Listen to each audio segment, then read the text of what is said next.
Or do you want me to open because you're going to probably be talking the most? Or? Welcome to 40K Fanatics. We're just going to leave it all in. Okay, yeah, let's go. No bloopers on this one, guys. I'm Shane. And I'm Casey. And this is going to be a spicy one because I've drank whiskey already. And I have a migraine. 5 o'clock. You've got a migraine. You know what you need? A Snickers. Because I'm not you when I'm hungry. I was going to say you need whiskey too, but... Snickers give me free stuff. Yes, please, Snickers. I tell you what, we often ask you guys most shamelessly to plug the podcast and review and rate and things. By the way, have you checked, are we on Apple yet? We are on Apple Podcasts, everyone. It took forever. Are you sure? Because I looked at it the other night and it was not there. Oh, are you kidding me? Is it there yet? Don't, please don't do that. Please don't tell me that. Let me make the plug. You look it up while we're live. Oh, my God. Dude. We're doing it live. Look it up. I'm going to look it up. You're going to look it up. I'm going to plug because... Plug away. We need your support. Why do we need your support? Well, Casey has the gene seed. It's out and it's running wild. It was wearing a life jacket when I walked in the door. You calling me poor again? I'm just saying that we all need help because your boy... is laying out for an entire house on Friday. So when this comes out, I'll have cut a check for nearly all the money that I've got. So we need this thing to start taking off. Or else. Today we're going to talk about Killteam. We recorded a Killteam episode way back when we were still in the Grimdark Garage. We are now in the ever so slightly less dark Grimdark painting studio of Mr. Casey's. He got a new light because the support has come in. And it's really nice. Anyhow, we recorded a Killteam video pod back then, and uh-oh. I'm not seeing it anywhere. Oh, no. I spent 2 hours making this, logging on, logging out, pulling things up, activating, putting my credit card information in, and it's not... I can't find it. Well, maybe it's because I have a Samsung phone, but... I'll try to find it later on my iPad. You and your off-brand phone. I'm a Samsung, okay? I don't trust you Microsoft and Apple people. Well, no. I mean, the only one to trust is the Apple. Otherwise, it's an off-brand phone. Shut up. They all integrate. Shut up. So anyway, be sure to share the podcast with the Spotify people and the YouTube people. We're on YouTube now, not only with Casey's short-form content, but the entire pod. There's also a really cool painting one that we did with a little bit of visuals, and hopefully we can get another one of those going. But anyhow, back to the Killteam pod from before. Bitsbox? The Eye of Terra exists, and that one got lost in the warp. Yep. It does. We were so gung-ho at the beginning of this pod. We had how many in the can? 5, 6 in the can at one point? Yeah, we had quite a few in the can. And then the content mines of 10th edition started, and we just kept on sliding them back. And so instead of giving you a pod from 6 months ago, or however long we've been doing this... It was dated, and there was a lot of old content we talked about, stuff that's kind of like stuff that's been updated, stuff that's irrelevant, and well, we just felt it better now with our better experience and setup that we have. We can more fluidly talk about it. So we're refreshing it, giving it to you on a hot plate, and dressing it up with all the garnish. And we couldn't think of anything else to talk about. Pretty much, unless it was lore. Always enough lore. Yeah, we can always do lore. 40-plus years of lore, guys. On the YouTube, there is a video about the White Scars. Yes, the White Scars. Damn motorcycles.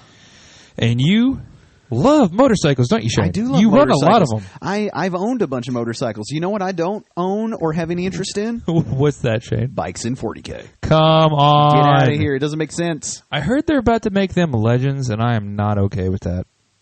Good. You know what? I hope they replace them with more flyers. Then what are the White Scars going to use? I don't know. Horses.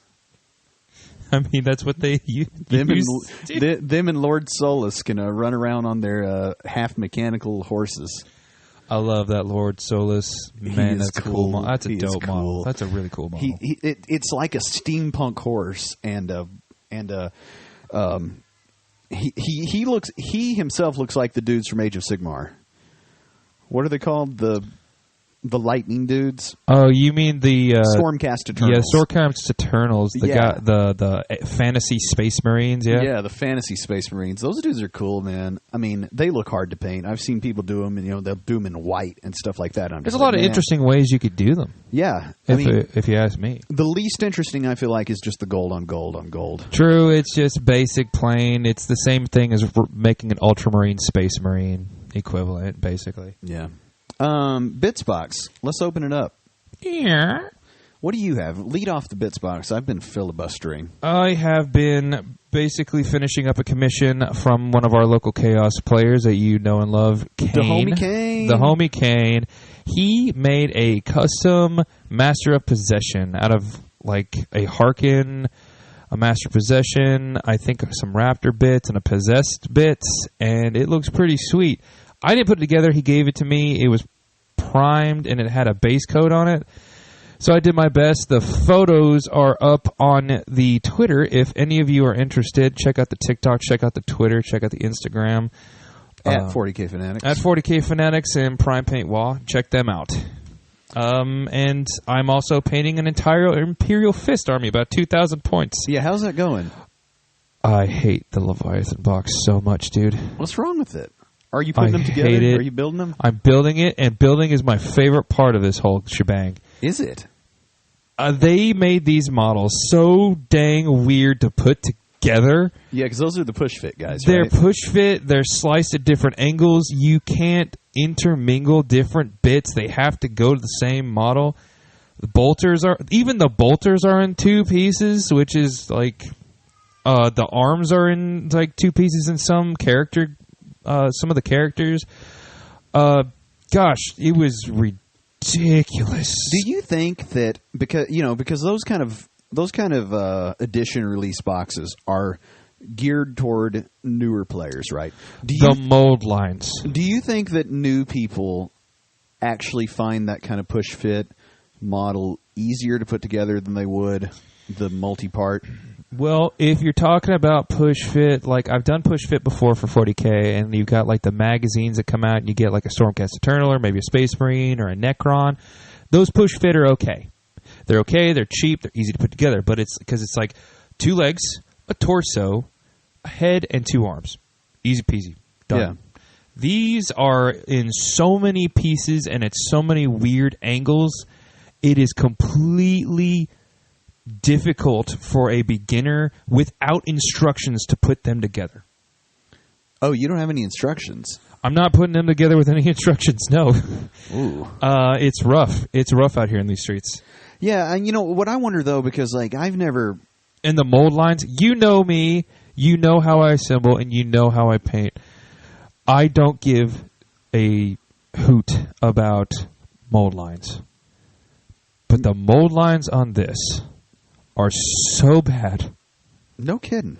They're so prominent on plastic mainstream models. Yeah, do you think that's just because they printed up a literal, million of them? They had to do this in a rush. I'm betting money. Yeah. I mean, my point is more like, if you've never done a Warhammer kit, do you think it'd be easier or harder to put together the push fit versus the multi-part? Because I kind of feel like... It's push fit and multi-part. Yeah, but there's only one way they go together, right? Yes. Whereas in what the true multi-part, you just end up with multiple arms, and you pick your arm and you pick your shoulder pad and that kind of thing. Yes. I'd like multi-part better. Yeah, same. Just because you get that customization and you get the little bit of posing that you can do. Yeah, and you can slap it in kit bash other models. Yeah, I just wonder what their motivation is to do it this way for those like big edition release boxes, because I kind of feel like that, especially with as dense as they're making these sprues now, how many parts they're cutting them into to give you something to put together, right? Like the only reason the bolter is in 2 halves is because it's fun to take 2 halves of a gun and stick it together. I think the Librarian in Terminator armor was 12 pieces. Yeah, that's a lot of pieces. Like that could just be a multi-part, and you YOLO it with whatever shoulder pad you want. You've put together Terminators. I have. So you know how many bits are for Terminators. Like, not a lot. Mm-mm. And this is ridiculous. Yeah, I was hoping that you had got to the stage of spraying all that yellow that you're going to have to. No, not yet. That's what I'm excited to see. Had to finish up that model for Kane, but now I'm full supersonic. Going to try to finish putting them together by next week and have them primed. Hypnotic. Yeah, so Funky that's fresh. all my bits, Box. What about you? I have not done any hobbying lately. I put together the poker set of the Gunfighters Ball dudes, which is really just a diorama piece. You talked about that last time. Yeah, let me tell you, I got them glued together, and I had to go out and buy a set of files to get the flash off these things. And That's right, it was a lot. And I glued them together with the gel Gorilla Glue, and they're attached. The problem with the attaching is you've got these tiny little chair legs, which are made out of pewter or some sort of, they're made out lead. of cheese. They're made out of cheese. All right, the little chair legs are made of cheese. They're made of cheese. And you have to glue them to the bottom of the chairs, and there are just no contact points. So oh no, they're attached. What I think I'm going to do is get me a piece of floor, right, of like dollhouse wood floor, and put this whole thing on a base and set up the two, because it's like two sets of tables. Oh, I thought you were just going to rip up some linoleum off your kitchen floor and just be like, "Here you go." Well, yeah, in a minute I'm going to have a whole new kitchen floor, so the one I'm in now isn't mine. Fair. But yeah, I don't think that this set of stuff will actually hold together as a loose group. So I'm going to glue it down to a piece of floor. Maybe I'll do like some old tore up carpet. I'm going to try to get crafty with it to make this little diorama that we could then play out the scenario of like Wild Bill Hickok at Deadwood, right? Where he got shot playing poker, so that you could have this little diorama set up, and then you could put the rest of your game pieces around it in the saloon and, chase the guy out the door down the street and hang him by morning. I mean, yeah, it's pretty good. Anything else? That's about it. Check this out. I did get my head completely kicked in. I got smoked. What am I looking at here? I'm looking at a dice bag, and it's purple on purple. That is a gift bag I got from the NEA Gamers Fest. Oh, the Game Fest. It had some soap in it. Took the soap out, and you know what I'm about to use it for. Yeah, you're about to give me that dice bag with a carabiner on it, like you got. Man. Saw you flaunting that thing at the game the other day. Yeah, that was a bit of crafty thing. I'm not sure if I talked about it on the pod, but I went to the Hobby Lobby, and I went to the fabric section, and I talked to the old lady there, because there's always an old lady with all the answers to everything in the world. Like she's the oracle of all things needle and thread, right? All things Hobby Lobby. Yeah, and I'm like, look, I want to put an eyelet on this, and so she walks over. She's like, this right here, and she gave me this for like $2, a heavy box of eyelets. They're probably a 1/4 inch in diameter, right? And then she said, and over here is the appropriate hammering eyelet putter on her. And I'm like, what? She says, so what you do is these are in 2 halves. You cut you a little slit. You put the one half through. You put the other half on. Then you take this setter and a hammer, and you bang on it, and it like melds the 2 pieces so that you get a chrome metal eyelet in your dice bag. That then you put a carabiner on that. You clip that to your belt. The whole cost of this thing, and I could do a dozen of them if I wanted to, because I have so many eyelets and whatnot, was like $7. Tell us about your game. So I played the homie Austin and his Astra Militarum, and he and I have now played something like 4 times. And it's been back and forth before. However, we're playing smacked. Yeah, we're playing in the league. Even with the pouch. Yeah, even with the pouch, I got smoked.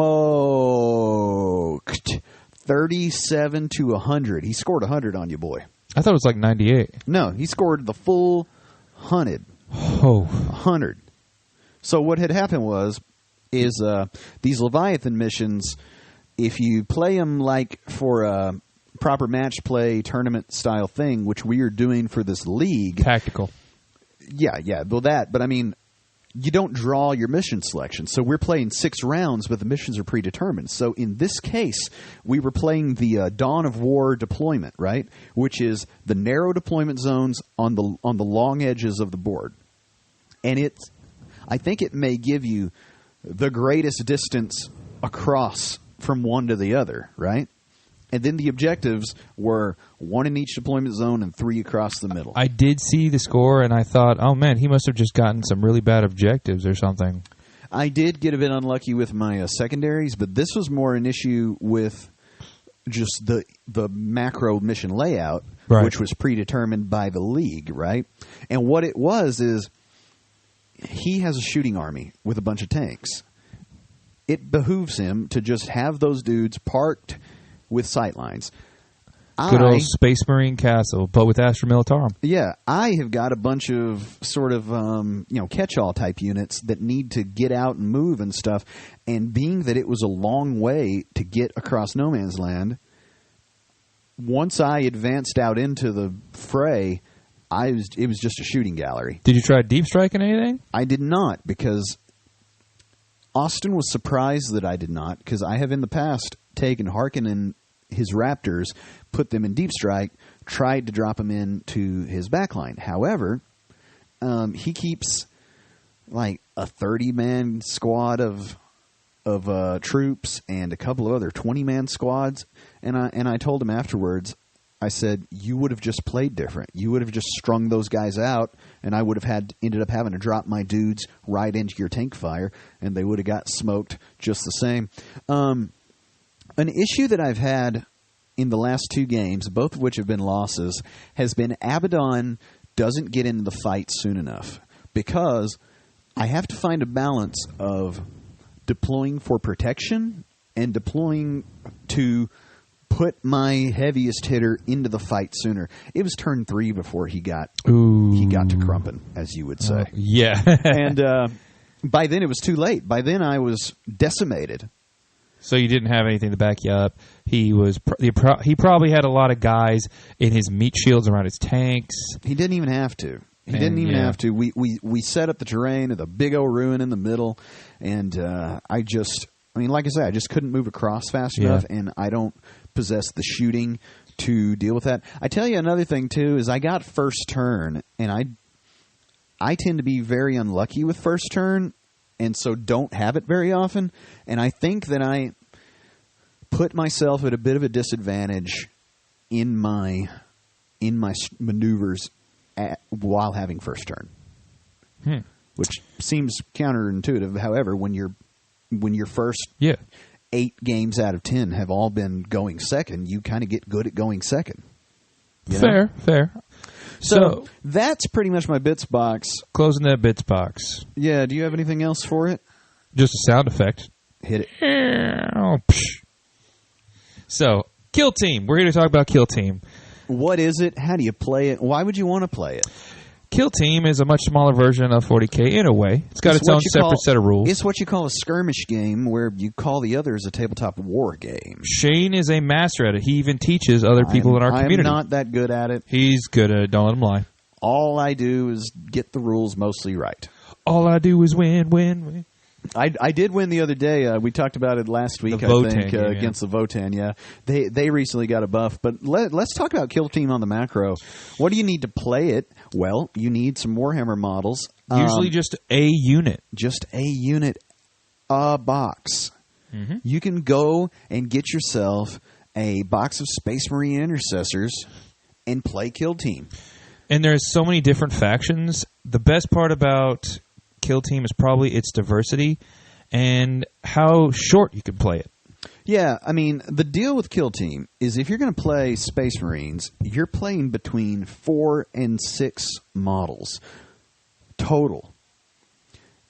Unlike 40K, which is an I go, you go, I go, do all the phases, and then you go, do all the phases. That makes a turn, and you got 5 of them. In Killteam, you've only got 4 turns, and it's alternating activations. So I move a guy, you move a guy. I move a guy, you move a guy. Once all our guys are moved, that's the end of a turn. You roll to see who starts the sequence for the next turn. There's a little strategy phase that goes into where you can burn command points just like you do in Big 40K. And there's objectives, right? And there's objectives. And the objectives and the missions are really cool in Killteam because it's a little bit stand on the point. But then there are a lot of pickup objectives where it's go and get the thing. But there's another wrinkle to the missions. What's the wrinkle? You can, every time a Killteam box comes out, it comes with a book. And the book has the rules for the 2 kill teams that come in the box, right? Ooh, yeah. Now, usually one of those will be kind of something that you can just buy straight out of any old other box. eBay. And then the other one will be like a specialty thing where you get a total, kind of custom set. And that's the one you're paying for. But also in the books are missions that go to those kill teams, that terrain set. And those are all over the place. Those will give you layouts for the terrain. Those will give you totally asymmetric missions. There's one in particular. I've got the Nachmund box. I just love that you get terrain. Yeah, the terrain's great.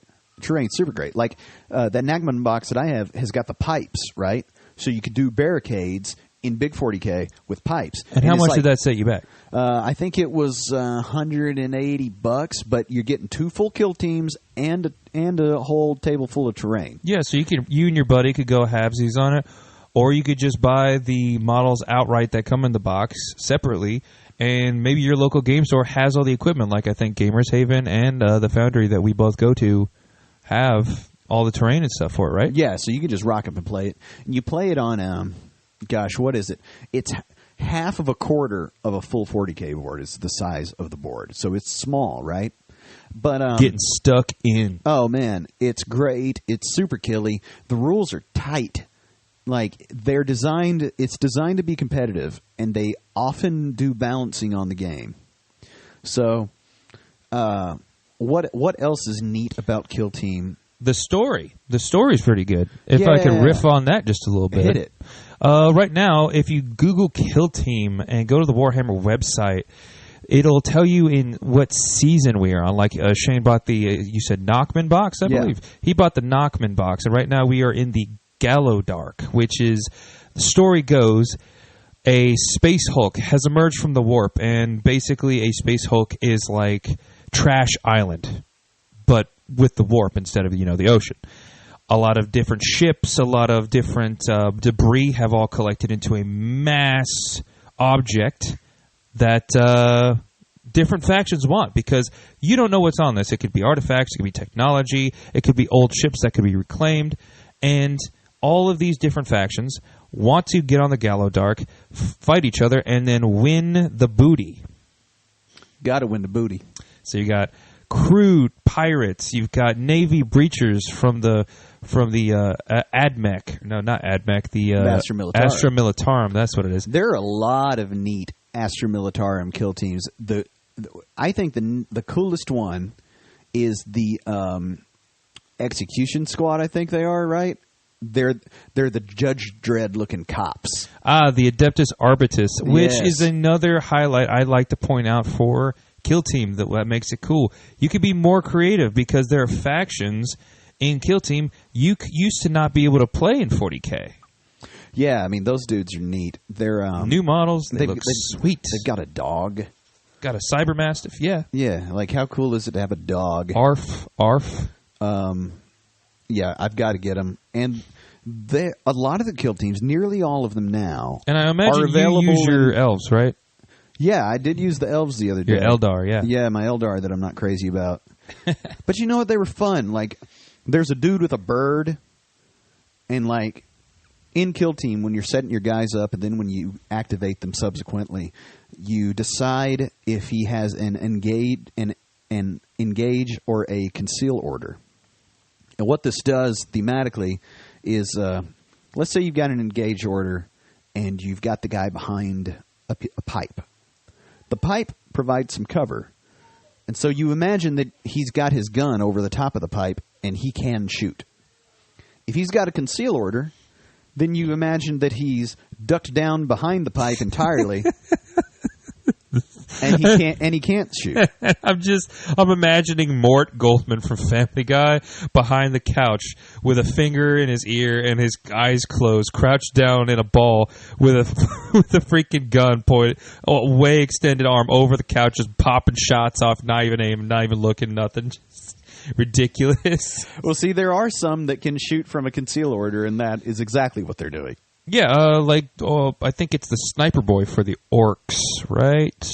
Yeah, so sort of like snipers do yeah, that. Another thing Killteam has going for it is it's got kind of universal special rules in the same way that we do in 10th edition now, where things that can shoot in a conceal order are things with the silent keyword.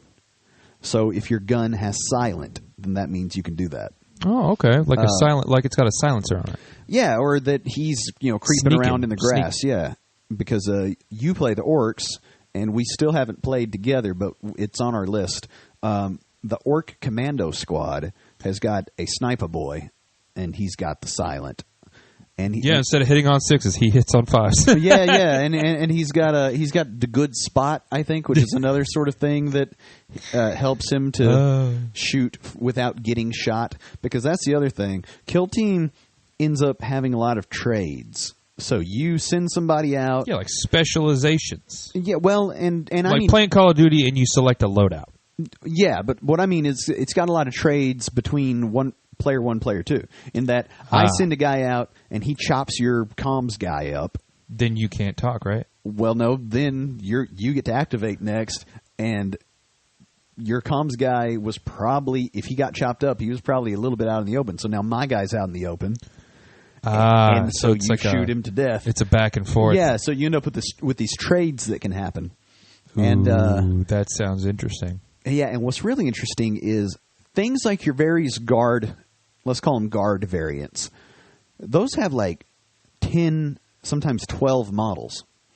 And then you can play Space Marines of various types that have 5 or 6 models. So the trading doesn't really happen there because the Space Marine can just stand out in the open and absorb an activation or two of shooting from these guardsmen. Because he's a Space Marine. Because he's a Space Marine.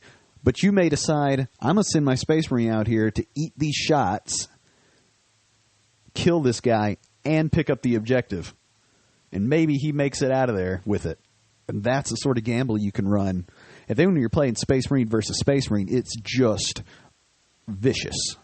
Because they can stand there and you get multiple people stuck in a melee fight. It sounds pretty tasty. It's really good. The melee's neat because it's sort of you do like opposing rolls. So I roll all my dice to fight, you roll all your dice to fight, and then the attacker decides what they're going to do first. So you can use your successful hits to burn their successful hits, or they can just hit you outright, right? So there can be instances where you'll get in, you'll say, I'm going to burn your one success, and then they never get to hit you. And that's like a perfect scenario. But then sometimes you just do the math real fast, and it's like, well, I'm going to take a hit, and then you're done. And that's what was happening on both sides. It sounds very appealing. In the Eldari Leagues of Votann matchup. Now, I imagine with something like that, your Eldar, they probably move pretty fast. Yeah, so everything in Killteam, all the teams have got like you could call it an army rule, so a universal rule that they have, and those vary wildly in their function and form. But the Eldar Corsairs that I was using, my red Corsairs, because all red armor all the time on them, they all get a free dash action. So most everything moves 6 inches. The dash is 3. Wait, did you name your Eldar faction the Red Corsairs, or was that like a lore name that you picked out of a hat? What was that? Oh, I don't know. Is that even a faction? Because oh my god! You named your Eldar faction after an accidental renegade Chaos Space Marine faction. Well, no. I think there have been Red Corsairs like in real life before, right? Isn't that a thing? I'm not sure. Why do I associate they're color very red with famous the in word 40K. Corsair? Well, these guys are red, and they're called Corsairs. So I'm not going to call them that just to piss you off. That's okay. That's okay. I'm not great. They're my least favorite. However, the guy with the bird is really cool. I'm intrigued about the bird. Is it like a parrot or It's like a big falcon. Okay, so it's like rah, activate the objective. So I took this kill team without ever reading the rules, really, because I knew I was going to play Kier and his Leagues of Votan. He had never played. You followed Rule of Cool, didn't you? I did. Well, and also I got them painted. I got them based. They look sick. So I thought, oh, I might as well take them for a spin, right? And how can you not take the bird guy? If there's an option to take a dude with a big falcon, you take the dude with the big falcon. Just like if you take the Arbites, you take the dog. Right? I love how you started off this pod trashing White Scars, and here you are talking about a guy with a falcon. And White Scars have a model, a very famous model that has a falcon. Is the falcon riding a motorcycle? It's not. Well, then I'm for it. Then okay, then I'll buy it for you. Let you paint it. Anyway, so the falcon has got a rule where if you roll a 6+, then you can treat somebody that is concealed as though they have an engage order, which means they can be shot, is the long and short of it. And the way it works, because 6-up's hard to get, is that there are like there are either 3 or 4 criteria that can be met that add +1 to your die roll.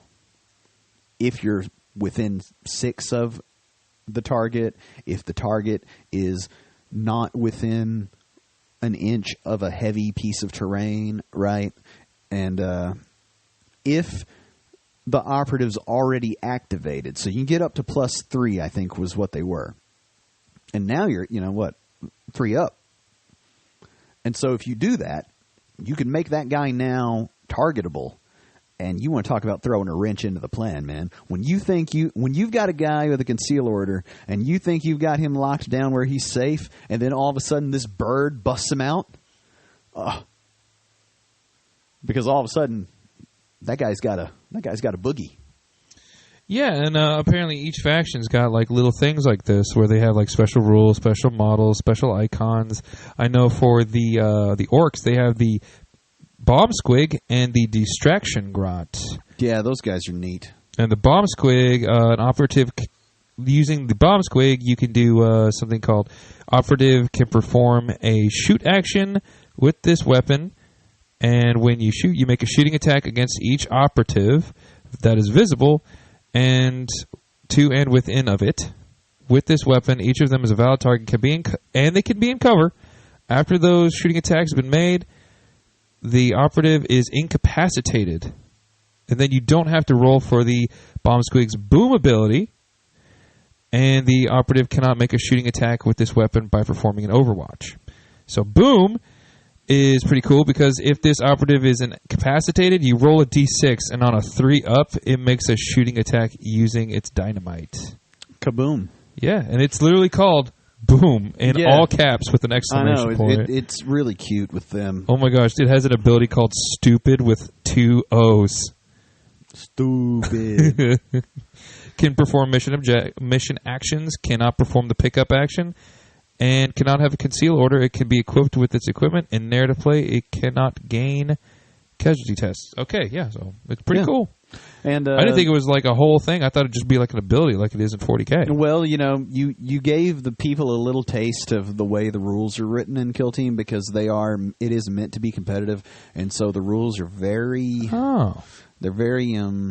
game focused, litigiously designed. And what does litigious mean for those of us with horrible vocabularies? That means they're very lawyerly in their very writing. Well worded and specific. Well, they're not all well worded, long winded. They definitely try to be. Yes, it's a whole lot of what we see in the new 10th edition with like the new weapon special rules, right? Where it's like pistol weapons are weapons with the pistol keyword are pistols or whatever. Like that's like the first line of everything. Weapons with the rapid fire trait are considered rapid fire. It's like, thank you, Captain Obvious. But they put it there so that some bleep hole doesn't come through and be like, well, actually, just because this is called a plasma pistol doesn't mean that it has the pistol keyword, or that this rule that interacts with pistols is talking about things with the pistol keyword. It's like, come on, man. Are we here for fun or what? And the answer, those people doing that, is no, they're not. They're here to fight. They're like Oscar from The Office. You know, they just love going, actually? Getting in your face? It's upsetting. But that... Very upsetting. That is pretty much Kill Team. I'm trying to... Oh, we didn't talk about secondaries. Talk about the secondaries, Shane. So you get secondaries as well, because if you just play the regular old mission, it can get a little bit samey-same. So you've got that going on, but then simultaneously, you have... often hidden from your opponent, secondaries. There's 2 matching card decks that you can work these out with, and you can have your own faction secondaries. There's a little bit of randomness to the selection of them, and various kill teams can only select from different types of secondaries. So there's like 4 archetypes, they call them, and so not every kill team can do all of them, and this makes for some neat strategies where you could ignore the primary mission and still win if you knock out all your secondaries. And the secondaries that you end up with could be like they could have nothing to do with the primary mission. So your opponent's just going to be like, what are they doing? But there is a target reveal step at the beginning of every turning point, which is what they call the turns, where you are required to reveal the secondaries as they come up. But they're neat. Some of them are complicated. Some of them are real straightforward.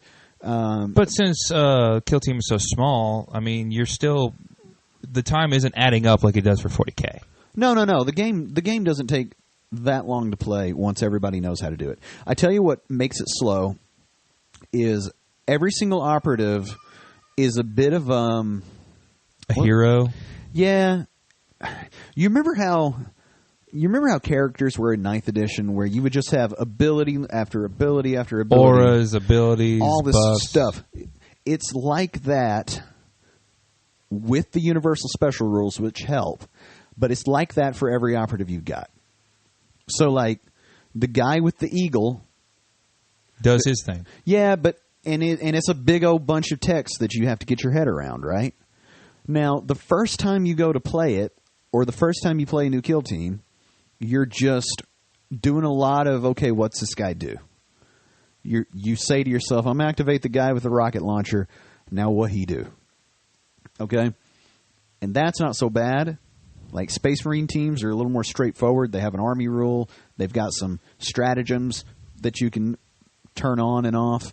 But the Militarum ones, those Red Corsairs of mine that you love so much now, they've got a lot of weird esoteric rules and esoteric secondaries. Like, for instance, those Aldari Void Scarred of mine, one of their secondaries has to do with when a guy gets killed, he can drop a soul token, and then if you go and pick that up, and I think maybe end up with more than 2 by the end of the mission, you get a victory point. Interesting. Right. Interesting. So you can win the game by dudes getting killed, and remember they're very, very fast with their free dash, so you can run out and grab the soul token and run back into cover. And then you could still win. And then you could still win by your dudes getting turned into a red mist. Until they get killed, yeah. Yeah. So that's like a way that you could be playing for points the whole time, in addition to everything else that's going on. And boy, I hate when people win games like that. And there's 3 of them. There's 3 secondaries of this sort that are going on. And with the little card deck, you get to build a deck of 6. So you take this big old card deck, you pick from your assigned archetypes or your faction-specific ones. You make a deck of 6. And then you draw 2, discard 1. Draw 2, discard 1, and you do that 3 times to get your 3. And thematically, the idea is that as if your kill team has landed, they've got the briefing from the mothership of what the primary is, but then the secondaries are like getting phoned in on the field. It's where your comms guy comes in. Yeah. Well, the comms guy, there is a little bit of samey-sameness, which can help to like get your head around the game as you play other kill teams. Like Team Fortress 2, everybody who plays a heavy plays a heavy. That's right. They know what it is. Yeah, everybody who plays a medic, like they do the medic. all the comms guys on all the teams have got a thing where they can take an activation point and give it to a different operative, so that guy then has more points. It's like you said, they buff each other like that's right. Old school that's characters right. in 9th edition. It's really good. But I tell you what happens is once you learn your kill team, the game plays so fast. Like once you know, okay, this guy does this and this guy does this, and you don't have to go and read those big old chunky paragraphs every single time, then you just sort of pilot your kill team, and you can really have fun that way. Yeah, I've seen people finish them in like half an hour. Oh, I mean, me and the ex-old lady would play 2 games in a row because we got to where we both knew all our rules, and we would just go. And how long would that about take you? Like an hour? I mean, we'd play for 2 or 3 hours like that, but that's playing 2 games straight, back to back. I mean, go play yourself 2 games at 40K and see if you want lunch. Wow. You will miss dinner like that. But I think I like Kill Team because it's got a little bit of a story to it. The terrain, you're not going up to the local hobby shop and grabbing just whatever terrain you can. This Kill Team terrain is very specific. The models are really cool. It's got its own set of rules, which I'm like, but I still think it's really cool because it's its own thing. Yeah, and we talk about it more than I like to because I think it's just harped on too much. But cost of entry. The initial investment in Kill Team is quite low compared to big 40K. And if you want to get into 40K, it's a good stepping stone. Exactly, because let's say you want to play Kill Team just so that you can play something, then you could buy a box of Chaos Space Marines, play the Chaos Space Marines Kill Team with half that box. Mm-hmm. That means you can build those 10 guys every way that the box takes, right? Which will be fun. Then you can paint up half of them and go to bat like that. Say in like a perfect world, you go to your hobby shop. Somebody tells you, hey, you want to play a Kill Team? You just need to buy these Space Marines. You buy the Chaos Space Marines for $30. That's the price of like a video game nowadays. Like cheap one too. Yeah. And then you take them home, you paint them, and in the perfect world, your local hobby shop has everything you need. It's got the books, it's got the terrain, and then you just set up with somebody, maybe Shane because he already knows how to play it, and he's the coach, and then you just play. And then you know how to do it, and anything you need to know, you could probably just Google. In a perfect world, that's probably like 45 minutes. Yeah, no, I mean, not to put in the models together. Though. Yeah, putting the models together is going to take you some time. Over at the shout out to the Gamers Haven and the Foundry, they've got the they've got the Kazarkin Kill Team, right? So all these Kill Teams come, after the dual boxes have been out a while, they put the single boxes out, and so then you can buy the specialty teams for like $60. That's why I want to get that Exaction Squad, those Adeptus Arbites, and then I'm going to just do them straight Judge Dredd colors. I've always wanted to paint an Adeptus Arbitus. It's going to be sick. It does look sick. I'll give him that. I've seen it said Arbites by the GW people. Really? Like on a Games Workshop thing, it says Arbites? I believe it's Arbites. Maybe it feels funny to say, doesn't it? Maybe it's the English accent. Well, I mean, they came up with it. Well, that is true. That is true. And they do have the Roman descent if you want to be more, historical, like a kind of a thing with it. So Arbitus or RBT, Arbites, how do they say it? Arbites. Arbites could be, it could be right if they say it. I'm going to still say it the same way I want to do it, but I've heard, like, some people dispute Space Marines. They're spoken like a true colonizer. Spoken like a true neckbeard. Them English up there, they don't know no English. Why can't they learn our language? English, y'all. You speak it. They're like, we are it. And then, where was it going? You got Adeptus Astartes, and then some people call it the Adeptus Astartes. Have you heard that? No. Boy, oh boy. Yeah, we got to run those folks out of town. Yeah, it's weird. I smell food cooking. Yeah, my wife's making dinner tonight, so You think we got everything covered we need to cover? I think we got it done. All right. We will see you guys next Friday. Yes. For more 40K Fanatics. We're going to be getting Shane. a lot more games in. We're going to be playing a lot more 40K. Look for the lore videos on YouTube. We are active on the Twitter every single day at 40K Fanatics. Next week I'm going to move. Shane's moving, so you might see less of him on the channel. No, I'm kidding. He's very important. He's the half of the whole. So, I've been Casey. And I'm Shane. And we'll see you out there in the grim darkness of the far future. Go play Killteam. Peace.